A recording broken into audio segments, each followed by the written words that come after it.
Board meeting. Today is Wednesday, February 24th, 2016. Our time's at 4 p.m.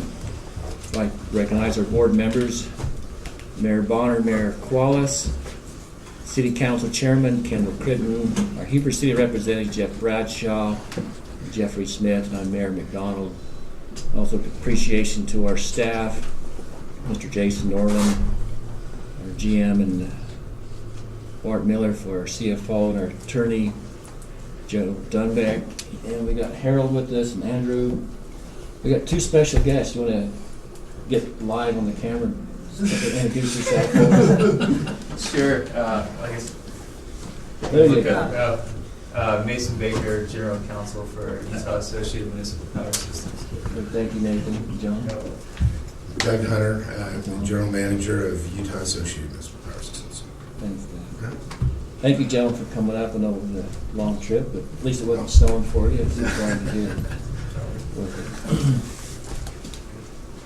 With everybody here, we've got our consent agenda item. Well, I'd like to excuse Carly. That's from the first time she's really missed us. Yeah. Just tell her we missed her. Secretary's not here. Yeah. We almost had to close the door and go home because she wasn't here. Anyway, the consent agenda item we have for January 27th are board meetings, January 2016 financial statements, and January 2016 warrants. If no other modifications or changes, I look for a motion to approve the consent agenda items. I'll make that motion. Motion by Mayor Second. Bonner, and a second by Representative Mr. Smith. Any discussion on the motion? All those in favor say aye. Aye. Any opposed? Motion carries. Thank you. We have an update on our UAMPS carbon-free power project. Mr. Doug Hunter probably present that part of it, I know, and Jason's part of it too, so. Yeah, I'll We'll let you- introduce Doug and Mason. As you all know here, and Jeff, you're new, we're a part of the carbon-free power project within UAMPS. It's a small modular reactor that's proposed to go up on the INL site up on Idaho National Labs, up by Idaho Falls, Idaho. And Doug and Mason have been working really hard. They now have a site agreement with Department of Energy to start exploring various sites on the INEL. And I'd just like to welcome them to kind of give the whole board an update on where we're at with that project, the site agreement, and kind of the future going forward and what to expect going down the road with that project. So thanks, Doug. Okay. Yeah. You want me to stand over here so you Sure, Yeah, that's go to the right up here. podium, you can do. stand right up here at the front? Yeah. Sorry, did you get a copy of a PowerPoint presentation? I hit Ms. Cruz up on that this morning, didn't see it, but there was a PowerPoint, but it would have just been a lot of slides, and it would have been really not very interesting, really. But people, if you can get it down, because there are some of the slides we get into it that talk about the technology you'll want to look at and review, and review on the internet for those who haven't seen it. As you know, and most of you know, that UAMPS, we're just like Heber Light and Power. We're a Joint Action Agency under Title 11. We're just in 8 states, 45 members in 8 states. Heber's been a founding member. And we don't require, we're not all power requirements. It is, we don't require members to buy power from us. It's just project-based, so everybody gets to sort of pick what they want to do. And we're running 17 different projects right now, from coal, natural gas, wind. We're doing a heat storage off the Kern River pipeline, for instance. Just a variety of different power supplies that have a variety of different members associated with them. The UAMPS in its membership has positions in 3 coal plants in the west. One down in New Mexico, the San Juan Power Project down there, one in Emery County, the Hunter 2 Power Project, and then the Intermountain Power Project, which you guys have an allocation, and we act as the agent for what's called the Excess Power Sales Agreement and deal with it. But they're all the same in the sense that with the Clean Power Plan, and even before the Clean Power Plan, we were anticipating this to show up. There'd be carbon regulations, carbon constrained future coming in front of us. And so we've been looking at trying to develop different hedge programs associated with that. So that the participants, the members, would have a choice besides, if you go along with what the EPA is saying, just be energy efficiency, some renewables, a little bit of boiler improvement on your coal plants, and then a lot more natural gas. And that might be the best way to go too, as we look at it. But we want to make sure that starts getting into a very restricted portfolio in that, and you start to get dependent on one fuel type. Pricing, natural gas pricing historically has not been very stable. It's gone all over the place. That maybe we're in an era of stability. I mean, it's hard to tell right now with all the different financial instruments that are driving fracking. Both oil and gas coming out of the ground. Obviously, as we watch the price of oil drop, that's not because people are demanding a lot of oil, right? I mean, there's an oversupply, but they can't stop pumping. You wonder why can't they stop pumping? Well, a lot of it has to do with financial situations. The next 3 to 5 years, most of these guys have prepaid their royalties on their gas and oil wells to landowners. Those are fixed costs. They've got debt, 3 to 4 years of debt sitting out there to pay for the rigs to come in and pump it. And so a lot of it's just cash flow turned just to pay the debt. And that we look at potential market change, price change in the market when those things come offline and those gets paid off. Then they can stop pumping, right, to not do it, and then they can drive the price up. But at least 3 to 5 years, I'd say, there's going to be pretty soft energy prices on oil and gas. I don't think anybody else would. I saw an energy expert out of Texas yesterday say $100 oil again. Whatever. So anyway, it's just that stability. So what we did is we started looking around different technologies, and we were very interested in nuclear reactions because it's carbon free. There's absolutely no carbon associated with it whatsoever. And the only pollutant, if you will, the only waste product that comes off of it is spent fuel. That's all that comes out of it. There's nothing else. There's no water that needs to be treated. There's no residuals that have to put out. It's just the spent fuel. The spent fuel, though, is very, very small. The place like the Intermountain Power Project is even, as we see, it's still putting out a couple of million tons of sulfur dioxide, even though we're collecting 98% of it. Nitrogen oxide, we're putting out millions of tons of it, even though we're under restrictions on how much we can put out. And we'll get into this, our fuel, the spent fuel on this thing is less than your building here. Could house it all. I mean, it's just such a small amount. It's toxic. There's no doubt about it. It's got to be dealt with. It's got to be managed. That technology is all known about and is set in. And it's really not even a very, what's really funny is Jason's been around things. When you go to these spent fuel sites, they're just sitting on a concrete pad outside. There's not guards around them. It's inside a facility, but I can tell you inside the reactor building itself, there are armed guards walking around with movable shields that they can do to get, bad people out of this. Outside it's nothing, You'd have to have a massive truck to pick one of these things up. They're very heavy, it's dense, dense. So my point being is that we saw that this was a technology that we'd want to pursue as an option against carbon bases, and so we can go. Our first endeavor into reactors was very, very expensive. There was no way. It was like $115 to $120 a megawatt hour to do it. And these were big, big machines. 1,000 megawatts or better, bigger than the size of the Intermountain Power Project, if you will, to get those prices. Just wasn't feasible. It wasn't anything we really wanted to pursue. But then the development of these modular reactors came into being, and this is just about us. You can flip it down. Why don't we just flip down through the Kindle, I think you got. Is it mine? Yep. There you go. Tell me when to stop. keep on going down. This is all about us. Okay. Let's keep going down. I want to get down. We'll come back up to this. We keep going down. I want to get down to the slide so I can show. There we start. This sort of thing. Yeah, let's just. So let me just go so you can get a feel for what we're talking about here in these things. These are what the Department of Energy refers to as the small modular reactors. This is anything under a reactor that's under 300 megawatts electric output. it's different too. Reactors are a heat source. You don't burn anything. It isn't like you're burning a fuel and then boiling water.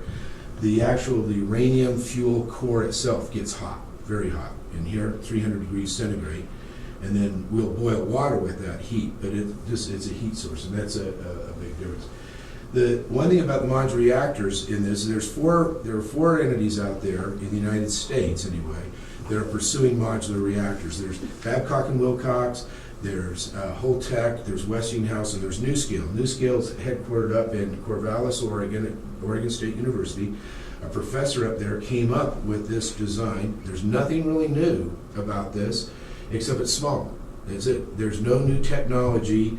Basically, these are light water, pressurized reactors, just like the big guys, except this is 70 feet tall, 15 feet in diameter.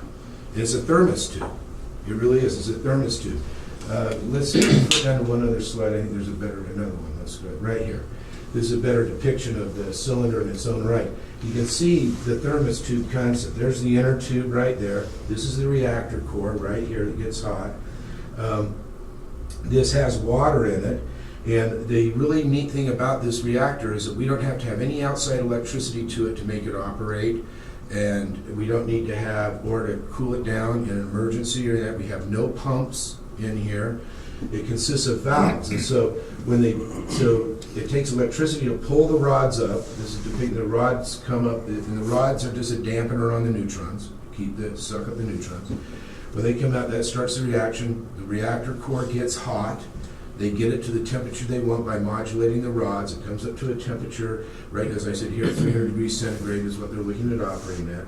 That then this water that is sitting around this core now boils. It becomes less dense, so it rises into the fluid chamber, coming up in through this heat exchanger right here, where there are helical tubes of non-contaminated water circulating around that. Very, very pure water that goes off, produces steam, then goes off to a steam turbine out there. And when something happens, if we were to lose power, we were to lose have any problem with the reactor thing, the rods just come down and it just cools off on itself. If we go back to 2 slides and I'll show you the cutaway. So this is where they're going to be housed. We can put up to 12 in one packet. So we'd have 600 megawatts in one facility out here. And they sit in these individual silos, 6 on a side. This is ground level right here. That ground, that's the ground level, and that's all water.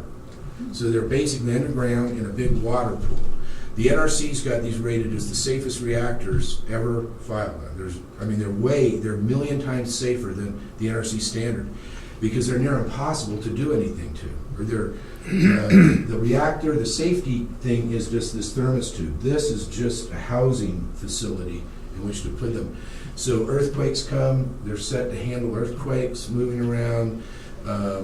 We can cool these down anticipating that the water's going to evaporate, and we have to cool down all 600 megawatts. It's about 30 days to cool them down to about 100 degrees Fahrenheit within a month.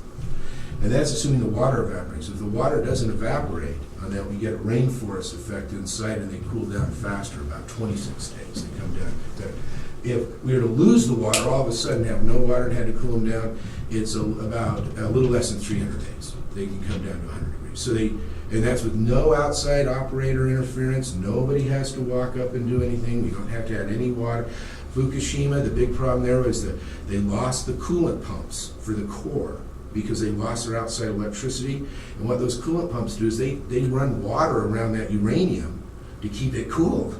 And the minute they lose that heat just goes exponentially high, and then they have the problems they have. This doesn't happen in this at all. It just automatically shuts itself down into a safety mode. So we like that. We thought that was a good concept to put out here. Let's see if we put down a couple other slides. The other thing, let's keep going. This just a minor cut. But there we go. This is the site. You can see right there, 34.5 acres. We like that too. Not very big footprint. Given the promise of these things, and I'll get into that promise a little bit more, we think we could put these on every coal site in America. Already has transmission, already has water. So as we shut those coal plants, we've got the room to stick these things up to 600 megawatts. It's about the size of a coal plant. We could do it at the Hunter plants, we could do it at the Huntington plants, even Huntington's got a very small footprint, if you're familiar with that. And we could place these right there, Intermountain, anywhere, you know. So we see that's a really nice thing. This is also because you have to protect these reactors. This is the safety aspect of the NRC. You have to protect them from missile attack, from armed invasion attack. I mean, it's just Jason. You go to these nuclear plants, and the the armed forces are just huge there. I mean, it's just an army of 400 to 500 people that protect these great big guys. We're down in like maybe 20 people because all we have to do is just watch this little building right here. There's our storage for our spent fuel. Just a little spot off here. These are the turbine decks. We're gonna each module will have its own turbine, so we get a lot of reliability out of that. Also, it gives us flexibility to modulate to load because we don't have to run all the reactors at the same output. We can start to modulate them so we can start to follow what's going on. We just did a study with NuScale on our Horse Butte Wind Farm in Idaho, matching these modules up against the change on the wind on our farm. We could follow it 100% right to the second. It was that ability to. Worst case, we just dump steam to the condenser. You don't do that. Let me ask you Yeah. about the dumping steam. I've been in a third world country where they had coal generating plants, and once in a while they get too much head of steam, and when that thing vented, it'd lift the roof off of houses in a big city. Yeah. And is it this the same? Just No. vent steam in open air? Or? Yeah, no, we went vented over there. We just go to the condenser. So we just bring it back into the cooling system off the side. We just wouldn't run it through the high pressure side of the turbines. That'd be the final damping of the whole. That'd be the final damping, that's right. And remember, these are 50 megawatt generators too. There's not very big. So the HRSG, the heat recovery steam generator that we're using on this thing is relatively small. So you're not getting the same. But you got to be careful. You don't want to do it. But the big thing is here is we're not wasting any fuel. It doesn't change our refueling at all. The unique thing about uranium is when you concentrate it, right? This will be concentrated to 235, about 3.5%. And that's all we needed to get hot enough out there. But this is a statistical reaction. And so after 2 years, about 20% of that uranium has spent itself. It's moved to a different item. It's not as hot. There's still 80% of it that you could use, but because of the way it's just dispersed, it's not generating the same heat. So in the United States, we take it out, we replace that 20% that's spent out, we go through, we keep the stuff we want, but still 80% of our fuel that we'll put in that status could be used. But it's against the law to recycle it. We're the only country in the nation, or in the world, that isn't recycling our fuel. It saves us a ton of money on recycling, but it's just what we don't do in the United States with this stuff. And then you could reduce it down to the size of this table, all the spent fuel. Now it's heavier, it's more toxic. Things like plutonium, thorium. I mean, it builds itself up in one, but it's very small, very manageable. So the concept here that we really like, so that's the safety features and everything in the footprint, all that looked really good. It's pretty safe. You can put in these, like the UAMPS plan is to do 6 at first and not 12, so that we don't build this side of the facility. We just build one side of the facility, reduce the cost. So the second thing is we want to look at price. So let's get into pricing is where everybody really wants to get to. Right now, we're sitting, we've had pricing as high as $78 a megawatt hour, 7.8 cents per kilowatt hour. That is the highest price. Right now, we're waiting on NuScale. We believe we're going to be at 6.8 cents a kilowatt hour. We've taken a dime drop into that down to $68 and put that in. We would start the time these would come in, they're anticipated to come online January of 2025. The backup time, we need 3 years, a simple construction out here because these modules are built in a factory and shipped in. We don't have to stick build them out in the field. So all we have to do is build normal construction, concrete stuff to house these guys in. So they're estimating 3 years of construction time for the facility.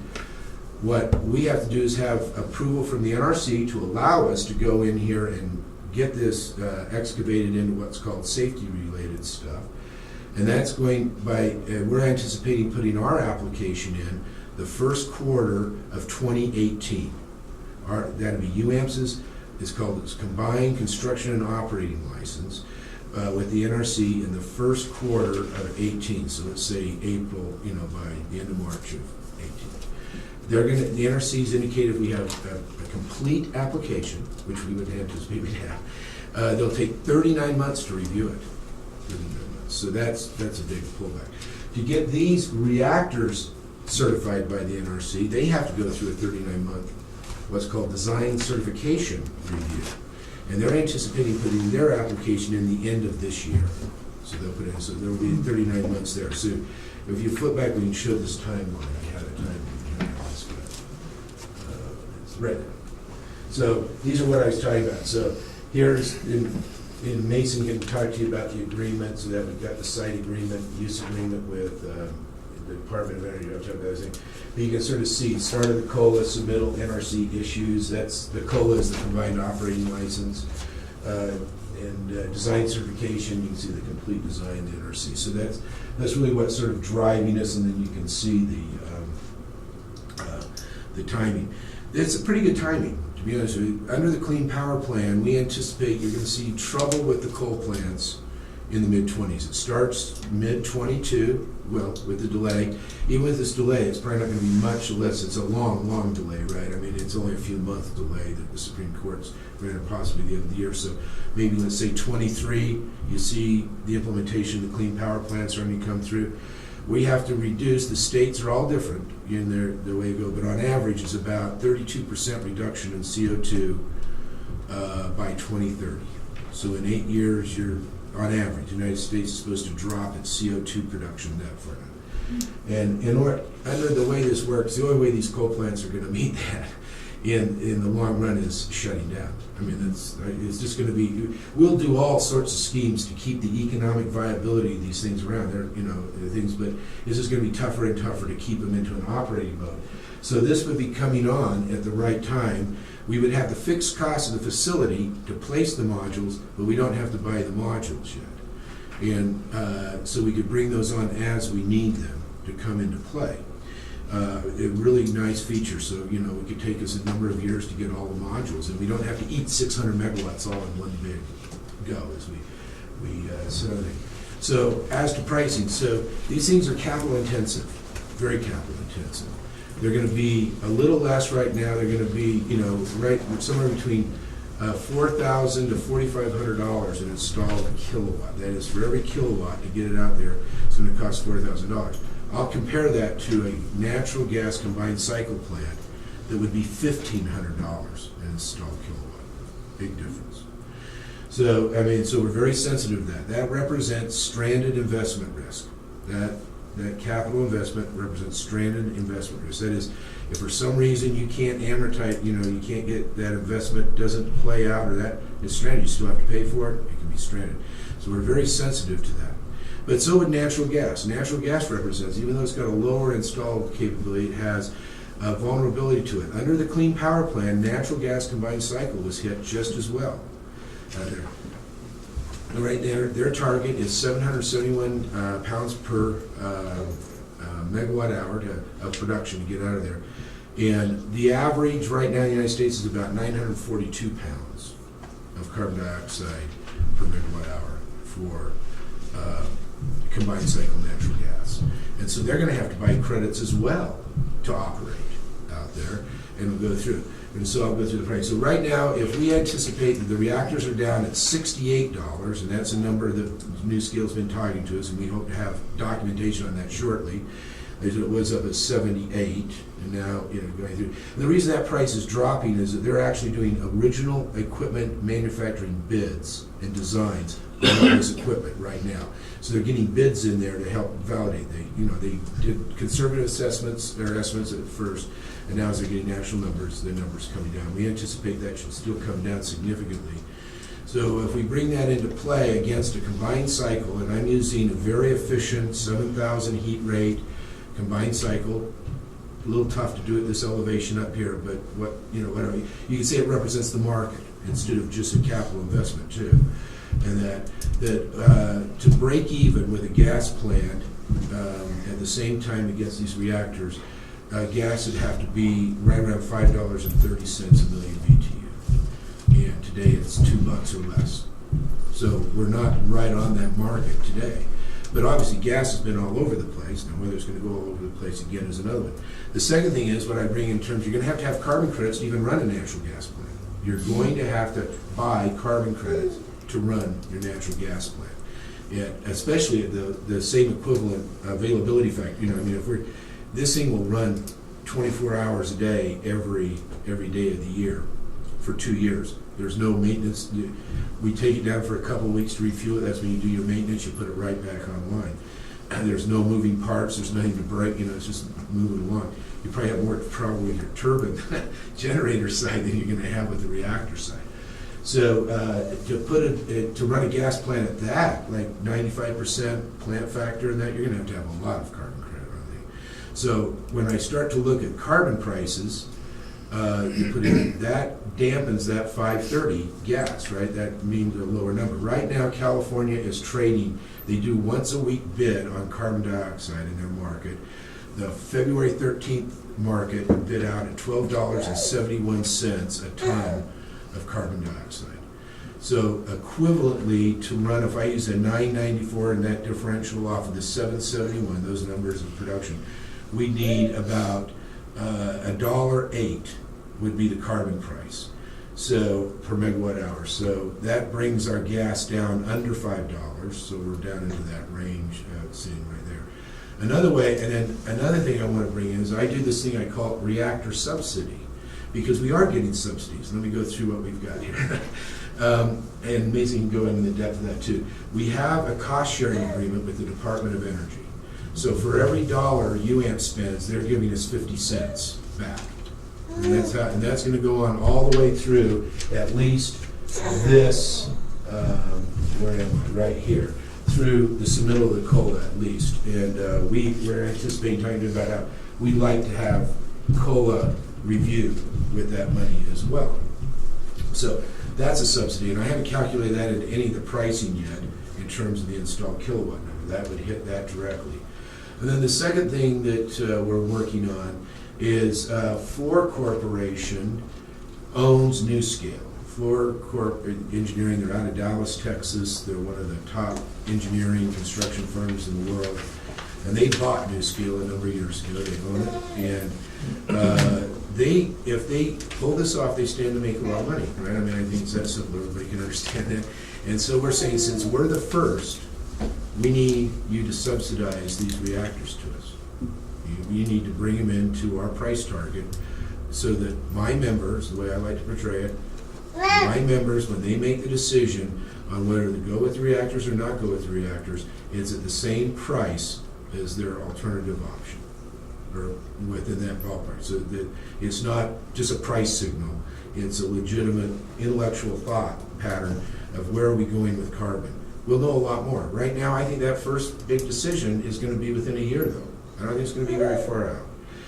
Because this is a very expensive thing to build. As I said, these are, and just the permitting alone is going to be, we couldn't do it on a cash flow by just asking to bill you monthly. It would impact your rates way too much if we did that.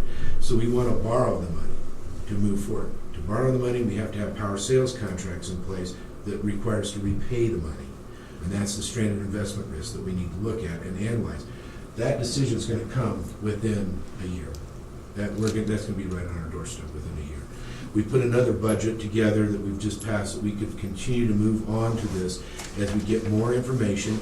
And we do have some critical flaws, fatal flaws that we want to uncover. One of them was the site agreement. We've picked Idaho National Laboratories. I don't know if you're familiar with the site up there. It's a massive reservation of area that the Department of Energy has in Idaho, and it was first put together in the 40s, right after World War II, to commercialize reactors for electric generation. Arco, Idaho, was the very first city in the United States to receive electricity from a reactor that was developed on INL. So we felt that would be a good place to use that mandate to build these. It gives the public more security that, you know, we're up in a site, we're way away from population centers, whatever, it's a good place to put it together. So that was a key item. Could we get onto the site up there? Mason's been successful in getting that. The UAMPS board just approved that last week. It's been a long process of getting that in. So we've got that put together.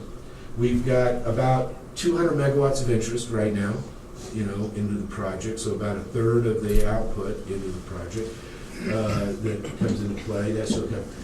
Well, the other thing we're looking at is water. We want to make sure we want to water cool these. We don't want to air cool them. We wouldn't do it. It's too expensive to air cool. So we wanted water, and so that's the next thing, Masons. We're working with the state of Idaho. We've been working very closely with the governor's office, the attorney general. We've hired legal counsel and water experts up there to find the water under Idaho state law. The Department of Energy has a boatload of water. They have a lot of water, but the state of Idaho still has to bless it to get it out, one or the other, or the state will go. In Idaho, I think it's fair to say, Mason, they're always saying, "Oh, you'll get your water, you'll get your water." But from Utah here, I'm always skeptical anyway about water. And I want to see the water. I don't want to just anticipate the water. I want to see the water. So that's one we're still working on. How long do you think, Mason, we're still sitting on getting more definitive answer? Probably in the next 2 to 3 months, we'll have a clear picture of the water availability. And that's really the last fatal flaw we're sitting on before we would make a decision to go forward. In that, obviously, from a management point of view, we're only spending the money we have to spend on this, to keep this thing alive and breathing right now, going through. Obviously, the Department of Energy is very excited. I mean, they press released our site thing all over. It was national. I've been getting calls from everybody. I just tell them I'm sending them a sign-up sheet, don't send me roses, send me your signature. And I think we've got a number of, and this has sparked a lot of new interest. I think we're going to see that'll be another thing in the next few months, a number of these guys coming on. I was just at a conference in Phoenix yesterday, and I had more interest out of Public Power now from Salt River, all these guys up, because they saw the site agreement. Now they see us as having a real project. They're very interested in getting in on the ground floor. So I think we're going to start to see more movement. It's new. It is. It's definitely new. But it does carry this promise of being very inexpensive, carbon-free energy down the road. If the carbon-free power plan gets kicked out or changed radically, we could slow down with it. We could just simply slow down right with it. As I tell them, we don't have to be first.